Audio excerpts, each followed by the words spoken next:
Bago ako magkabit ng mga bolt, magpalit muna tayo ng oil. Kasi, papalitan din natin yung sa gear oil niya ng bolt.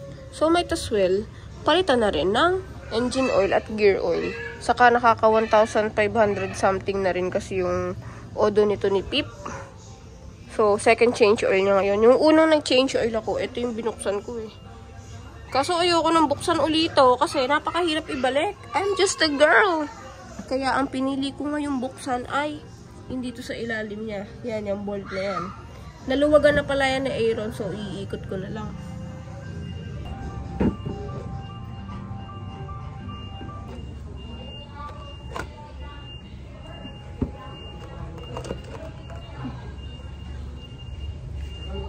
While the oil is draining, palitan na natin ng mga bolts itong ating CVT.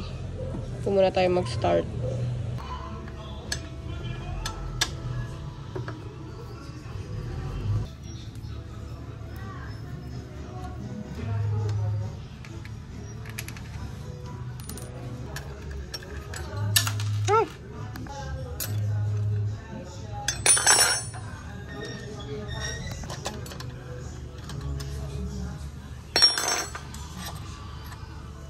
Hinanay ko pala sila ng ganito para hindi ko mahirapan sa pagbabalik. Alam ko kung saan sila nakalagay dito. Ganun yung pwestuhan nila. Hindi ko alam kung aalisin ko pa tong isa dito. Tago naman eh. Paano kaya alisin? Actually, pwede siyang maalis ng wrench eh. Kaso tinatamad akong pumasok sa loob eh. So, mamaya na yan. So, ang gawin muna natin ngayon ay ipagpapare-parehas natin yung dito. So, una sa pinakamahaba. Ito, tingnan natin kung ka-size. Wow, ka-size. Next ay yung mga ganito. Ito ba yun siya? Yan. Ito rin, mahaba. Ito pa.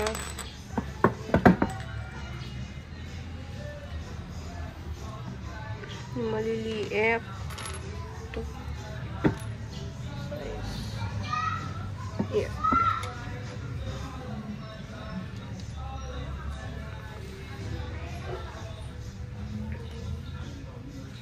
Medyo may kahabaan nga lang siya ng slide.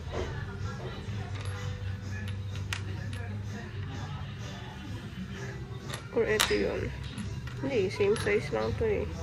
Itong maliliit ay dito. Masyado naman maliit to. Or ito yun. Ito pala. Ito yung isa, ayun. Natitirang isa dito. Para saan itong dalawa? Natira pa isa. Saan kaya yun? Alam ko na kung saan to. Sa mga nakatago dito.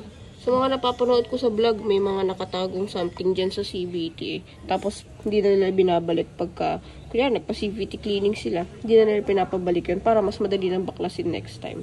Nilagyan ko pala ng wet tissue para sa kaartehan.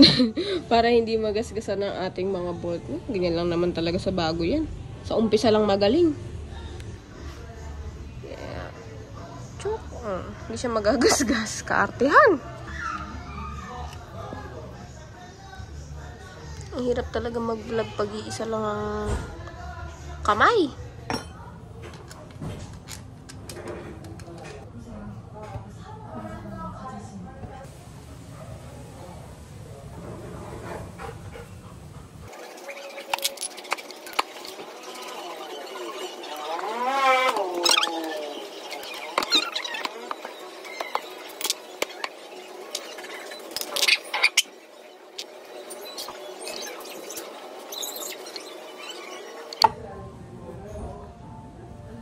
Natira pa nga tayong 4 na sa tingin ko ay nasa kasulok-sulukan nito.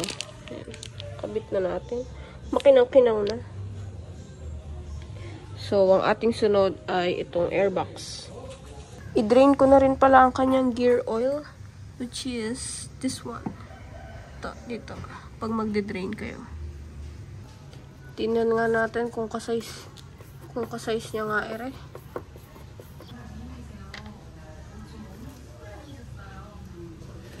Ito daw. Airbox nakalagay eh.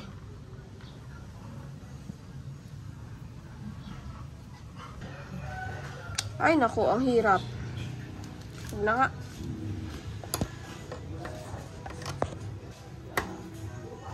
Tingnan natin kung mahihigpitan siya.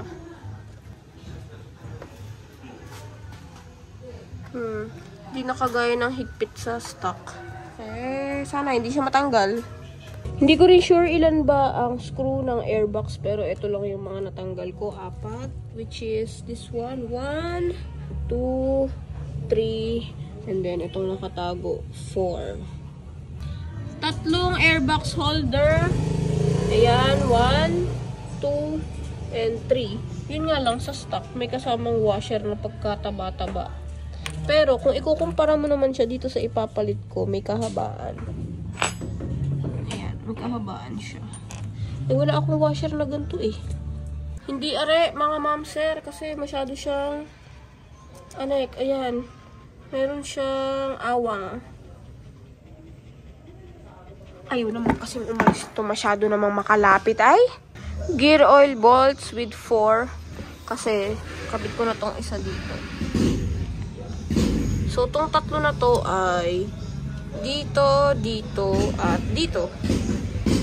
Nang tinang. Sheesh. Sak naman. Patulong tayo kay Aaron. Te, manahimik ka naman, te. Kakabalik lang din pala namin kasi bibili sana ako nito. Hindi kasi siya matanggal kahit anong gawin. Ayoko namang sirain to. Sayang naman. So, bumili na lang ako ng... Ayun, wala pala sila ng gantong kakapal dun sa shop. Bumili ako ng washer na ganto. Ang size niya ay 3. 3 yung size niya. Dito natin siya ilalagay.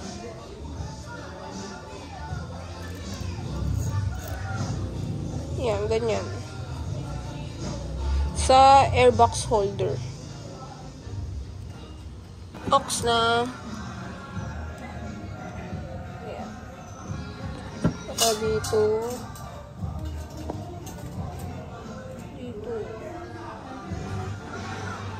Dito naman sa swing arm at sa pipe, kinailangan na natin ng tulong ng power tool. So, ang size nito ay 14. Lagay natin ng ganito para hindi siya tumago. Yun.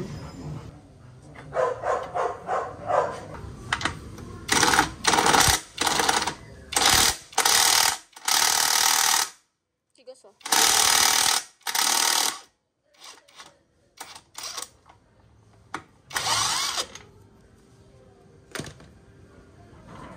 Tanggal. So, sa pipe ay 3.